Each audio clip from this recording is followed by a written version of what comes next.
previous video we have learnt about propositional logic, right? In this video we are going to learn about first order logic. Okay, now what is the comparison between first order logic and like why we had to come to first order logic when we were already having propositional logic? Propositional logic is not sufficient to represent complex sentence or natural language sentence. It has very limited expressive power.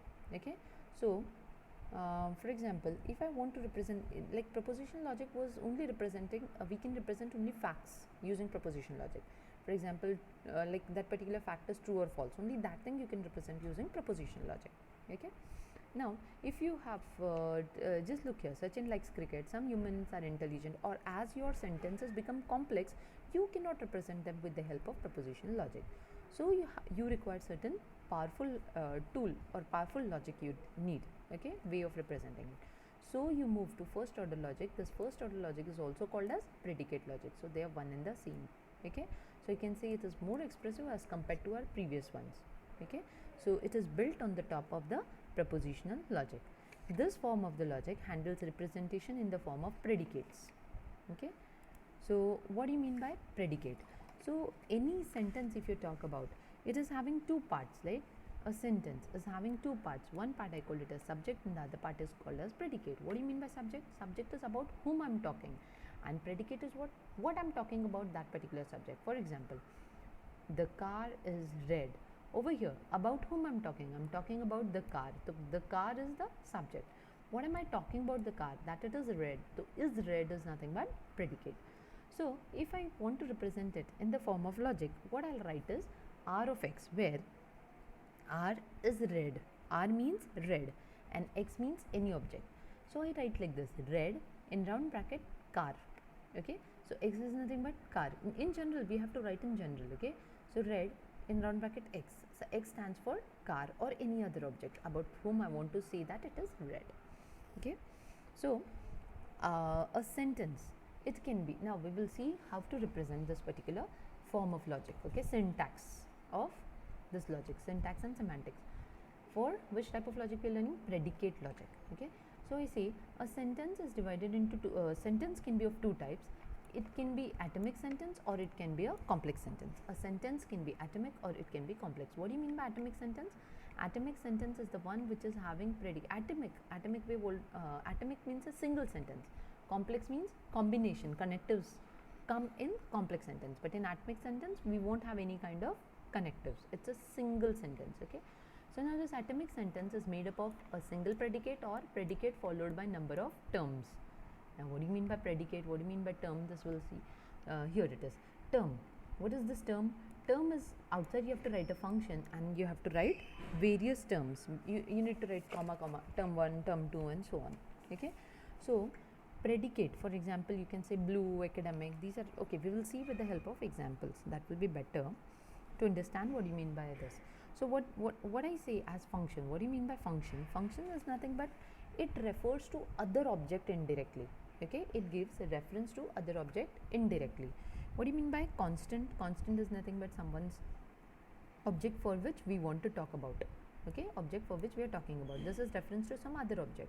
And variable names like p, q, r, these kind of names are used. Okay, so this is, see, look here, sentence. Sentence can be atomic sentence, so first of all, or it can be complex sentence. So first of all, we'll talk about atomic sentence. Atomic sentence is nothing but it is the combination of various predicates, predicate or predicate followed by terms, term, comma, term, comma, term, like that. What is the term? Term is nothing but function. In round bracket, I have to write different terms or a single constant or a single variable. Okay, we'll see with the help of example what is I'm talking about. Next is complex sentence. What is complex sentence? In complex sentence, I'll have sentence connector. I guess first we will see example for atomic sentence. Okay, first of all we'll see example for atomic sentence. Here it is. Sita is a mother of Rohan. Okay, so here this is function. Mother is function. This is a simple sentence. It's an atomic sentence. Okay, no need of connectives. So mother is a function. So I'll write mother, and in brackets I need to give about whom, like what are the terms. So what are the terms over here? There's one term Sita and there is the other term Rohan. Okay, these are the terms. So this is one simple sentence. Mother is a function, Sita, Rohan, these are the terms. Okay, So in this fashion I need to write this. One more example, Rita's uncle. Okay, now over here I have connectivity, so I'm connecting. Anyways, I'll just represent Rita's uncle. So what is that function is what? Uncle. So we write uncle over here. I'm talking about what? Rita, uncle of Rita. So I can say Rita's uncle, uncle of Rita. Okay, second one is Rohan's daddy, daddy of Rohan, Rohan's daddy. Okay, and function is what over here? Booked a flat. So booked is the function. So booked, and in brackets I'll be having terms. So this is my term 1, this is my term 2. Okay, term 1 comma term 2, like any number of terms I can have. So this is the function. So I hope it is clear. So these sentences are atomic sentences. Okay, further I have complex sentence. What do you mean by complex sentence?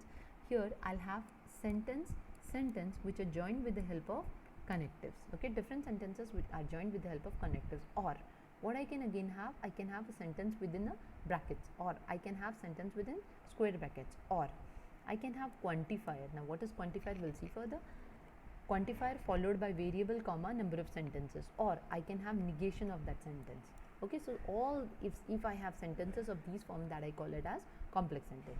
Okay, so when I talk about predicate logic, I can have atomic sentence or I can have complex sentence. So further, let us see what are these connectives. So what are connectives? I have these 4 connectives. Now see, I can use this is my implication, right? I can use 2 lines for implication, or I can use a single line for implication. It is one and the same. Biconditional can be a connective, implication can be connective, then my and sign, my or sign. Okay, these all can be connectives. Quantifiers. The second one I said about, I'll be telling you about quantifiers. So you can have different quantifiers as there exists quantifier, for all quantifiers. Okay, we'll see. Variables. So different variables you can have, a, x, any alphabet. Predicates I can have. What are the predicates? True, false, raining. Okay, these kind of predicates I can have. Further functions I can have, like in our example, mother was a function, right? Booked is a function, left leg can be a function, depends upon the statement. Okay, you have to extract the function. And further you have operator precedence. Okay, what is the operator precedence? Now we have seen number of operators are there: negation, equal to, then and, or, then your implication, and then finally your biconditional. So these are the precedence.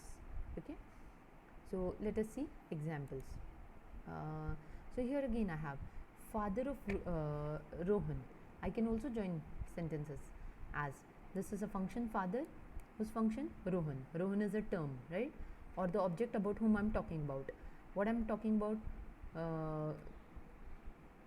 Father of Rohan and father of Sham. Okay, so and is there, and sign is there. So father of Sham. Sham is the term or object about what I'm talking about. That goes in brackets. Father over here. Fine. Second example. Riya. Riya is not a dancer. Okay, if Riya is not a dancer, because I'm using if because there's an implication, and not because there's a not sign over here. If Riya is not a dancer, Sia is a dancer. That's it. Okay, so Sia is my object, she's a dancer. Dancer becomes function. In this fashion, we have to represent them. Okay, so these are the connectives that we have used. So which connectives can be used? We can use either double implication, I mean biconditional, or we can use implication or and or we can also use quantifiers. Okay, so next is brothers. This is a simple example. Again, brothers is a function, Ravi and Ajay. So my statement is Ravi and Ajay are brothers. So I represent it. So what is the function? Ravi and Ajay are brothers. So brothers is a function, Ravi comma Ajay. Okay, so further we have to learn about quantifiers. There are 2 types of quantifiers. One I call it as universal quantifier, the second one I call it as extensional quantifiers. So these, as I said you, quantifiers are used, quantifiers can be extensional quantifier or universal quantifier. Where are these used? In order to form complex sentence. I can have quantifier followed by a variable, a number of things, and again other sentence can come. So quantifier followed by variable, this is what we have to learn. Quantifier can be of 2 types, universal quantifier or extensional quantifiers. Okay, so what is this universal quantifier? For all. Extensional quantifier, there exists. Okay, so we'll see examples. Connectives and quantifiers are used in formulation of sentences. So in order to form complex sentence, we require connectives also, what we have learned in last slide, and quantifiers also. So quantifiers are written as such: for all x, p. Okay, what do I write? For all x, where x is a variable, p is true.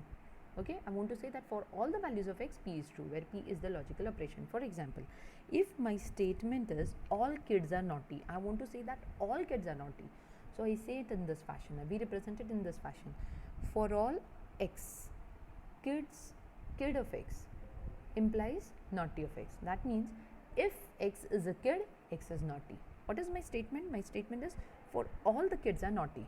Okay, so I want to say if x is a kid, x is naughty. In this fashion we represent it. Okay, so we read it as for all x, for every value of x, we read it like that. For every value of x, if x is a kid, x is naughty. Okay,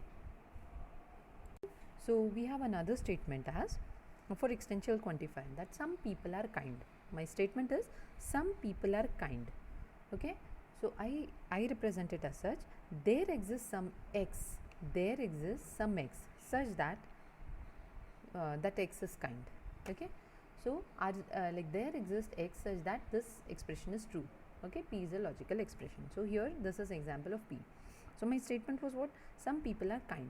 So there exists x, few people. I'm not saying for all the people, all people are not kind. My statement is some people are kind.